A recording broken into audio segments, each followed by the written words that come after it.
Sip. So why is the media trying to make a big deal out of Shedeur Sanders and Dilland Gabriel over in Cleveland? They trying to divide the team and make it more than what it is. They trying to sell ads. They trying to sell airtime. So you know, Dilland Sanders and Dilland Gabriel and Shedeur Sanders.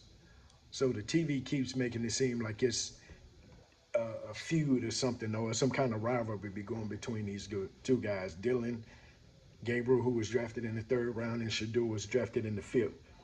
Now, Shedeur was supposed to go in the first. He didn't get drafted. He dropped to the fifth round. But if you look at the stats, uh, Dilland threw more yards.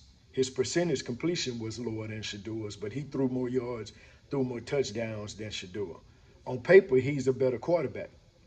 So, are we going on flash? Are we going on paper? Are we going on what actually happened that we witnessed? So, you can't be mad at the NFL for not drafting Shedeur.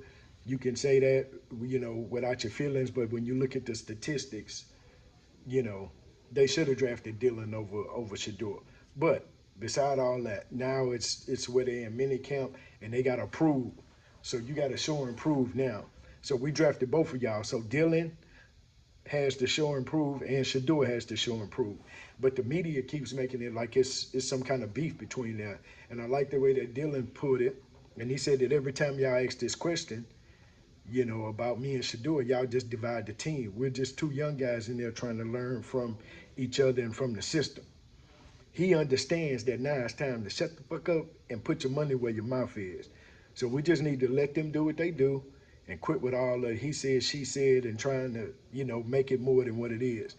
But one of the reporters, I can't remember because I just read it not too long ago, was saying that they both have similar backgrounds. Because Dilland Gabriel's dad didn't play in the NFL, but he was a star. I forget what school he was at, a D1 school. But then it says he had a dad, but his dad was an NFL prospect, but just wasn't as flashy. Now, who you think they're referring to? They're referring to Dion because, you know, this always goes back to this. It always goes back to that. So, like to hear what y'all think. You know it is. Sip, sip.